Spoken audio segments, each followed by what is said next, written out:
अस्सलाम वालेकुम दोस्तों।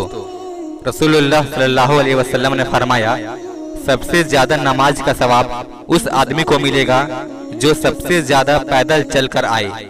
फिर उससे ज्यादा सवाब उस आदमी को मिलेगा जो उससे ज्यादा दूर से चलकर आए।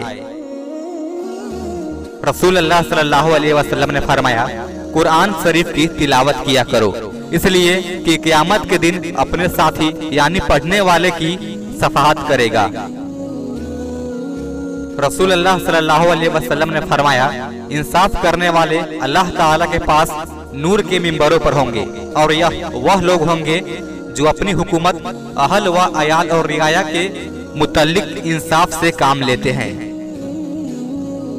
रसूलुल्लाह सल्लल्लाहु अलैहि वसल्लम ने फरमाया, इंसान के कदम क़यामत के दिन अल्लाह के सामने से उस वक्त तक नहीं हटेंगे जब तक उससे 5 चीजों के बारे में सवाल न कर लिया जाए। नंबर 1, उसकी उम्र के बारे में कि उसको कहाँ खत्म किया।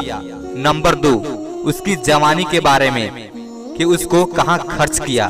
नंबर 3, माल कहाँ से कमाया।